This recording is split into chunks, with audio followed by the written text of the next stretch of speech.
একটি বিষয় আমাদেরকে মনে রাখতে হবে, একজন বক্তা আর একজন আলেম দুটা এক জিনিস নয়।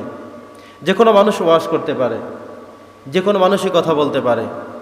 কারণ মোবাইলের মধ্যে আজকে হাজারো হাজারো অসংখ্য অগণিত ওয়াজ পাওয়া যায়। এর থেকে যে কোনো একটি মুখস্থ করে সেই সরাসরি কণ্ঠকে নকল করে যে কোনো বক্তার সাইজ করে আপনি ওয়াজ চালিয়ে দিতে পারবেন। এর জন্য তাকে বড় ধরনের আলেম হওয়ার প্রয়োজন নাই। এজন্যই দেখবেন যে ওয়াজের মঞ্চগুলো নাট্য মঞ্চে পরিণত হয়ে গিয়েছে। ওয়াজের মঞ্চগুলো, ওয়াজের ময়দানগুলো, ওয়াজের স্টেজগুলো হাসি তামাশার খোরাক হয়ে গিয়েছে। অথচ একজন প্রকৃত আলেম কখনো ওয়াজের ময়দানকে নোংরা করতে পারেন না, হাসি ঠাট্টা বিদ্রুপ করতে পারেন না। ওই যে তার যদি মূল আলেম ভেতরের থেকে থাকতো তাহলে তিনি এভাবে করতেন না। কিন্তু দেখা যায় আমরাও যারা শ্রোতা হিসেবে এক জায়গা থেকে অন্য জায়গায় তাদেরকে দাওয়াত করছি, ইনভাইট করছি। অনেক ক্ষেত্রে আমরাও জাস্টিফাই বুঝি না। মোবাইল দেখে, ইউটিউব দেখেই একজন বক্তা সিলেক্ট করে ফেলি, দাওয়াত করে ফেলি, সেখান থেকে এনে কথা শোনা শুরু করি।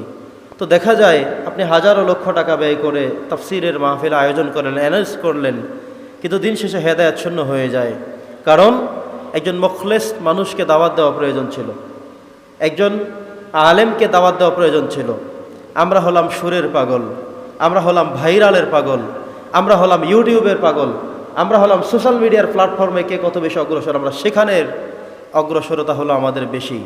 কিন্তু আসলে কে আলেম নয়, কে জানে না, কার মধ্যে এখলাস রয়েছে, কার মধ্যে নেই, কার চরিত্র ভালো, কার চরিত্র ভালো নয়, এই জাস্টিফাইগুলো আমরা না করার কারণে আজকে হাজারো লক্ষ লক্ষ টাকা ব্যয় করার পরেও মানুষের মধ্যে কোনো পরিবর্তন আসে না।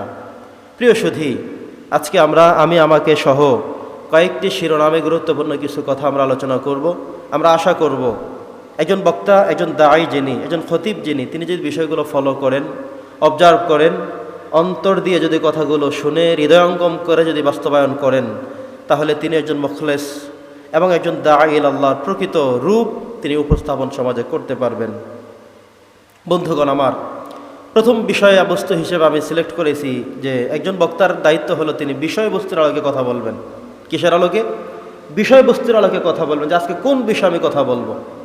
কিছু লোক স্টেজে উঠেই যেখান থেকে মন চায় চতুর্দিক থেকে কথা বলে, ফলে মানুষ এখান থেকে কিছুই পায় না। আপনি এক এক দিন এক এক জায়গায় যান, এক একটা টপিকস নিয়ে, এক একটা বিষয়বস্তু নিয়ে, এক একটা বিষয়ের আলোকে কথা বলেন। প্রত্যেকটা বিষয় নিয়ে অনেক কথা রয়েছে, কোরআন থেকে কথা রয়েছে, সুন্নাহ থেকে রয়েছে। ফলে মানুষ একটা বিষয়কে তিনি গভীরভাবে উপলব্ধি করতে পারবেন, জানতে পারবেন, বুঝতে পারবেন, সিদ্ধান্ত নিতে পারবেন।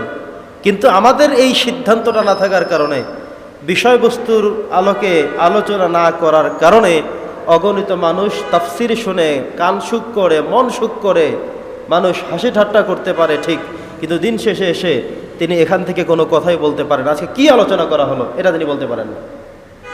কোন বিষয় আলোচনা করা হলো, কোন বিষয়তে ফোকাস করা হলো, এটা আর হয় না।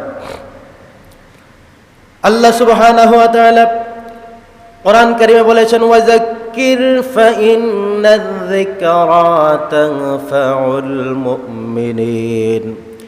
ওয়াজ সব মানুষ জানে, সব মানুষই ন্যায় নীতির কথা জানে, কোরআন সুন্নাহর কথা অনেক মানুষই জানে, বোঝে, শুনেছে। তবুও দেখা যায় আবারও যদি মনে করিয়ে দেওয়া হয়, আবারও যদি আলোচনা করা হয়, আবারও যদি সামনে উপস্থাপন করা হয়, এমন যদি করা হয়, তাহলে দেখা যায় মানুষ ওই যেই কথাগুলো ভুলে গেল, যে কথাগুলো অনেক আগে শুনেছিল, সেই শোনা কথাগুলো, জানা কথাগুলো আবার যখন রিভিশন হয়, রিহার্সাল হয়, আলোচনায় সামনে চলে আসে, তাহলে তিনি নতুন করে সেগুলো আবার উপলব্ধি করতে শুরু করে দেন, আবারও তিনি অবজার্ভ করা শুরু করে দিতে পারেন। আর এটাই হলো মুমিনদের জন্য সবচেয়ে বড় উপকার। বলি সুবহানাল্লাহ। আল্লাহ তাআলা কোরআনে বলেছেন, উদউ ইলা সাবিলি রাব্বিকা বিল হিকমাতি ওয়াল মাউইযাতিল হাসানাতি ওয়াজাদিলহুম বিল্লাতী হিয়া আহসান।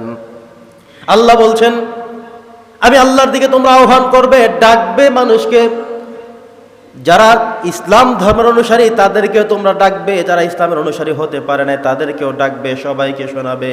কারণ কোরআন এমন একটি কিতাব, এই কিতাব শুধুমাত্র ইমানদারদের জন্য নয়, মুসলমানদের জন্য নয়, এই কিতাবটি হলো হুদাল্লিল আলামিন। এই কিতাবটি হলো পুরো বিশ্বজগতের সবার জন্যে, যেমন মুসলমানদের জন্য ঠিক অমুসলিমদের জন্য একইভাবে। এ দাওয়াত দিতে হবে সবার কাছে, প্রত্যেককেই দাওয়াত দিতে হবে, প্রত্যেকের কাছেই যেতে হবে, দায়িত্ব নিতে হবে, দাওয়াত দিতে হবে। আর দাওয়াতের ভাষা হতে হবে সফট, কমন ল্যাঙ্গুয়েজ হতে হবে, মিষ্টি ভাষী হতে হবে।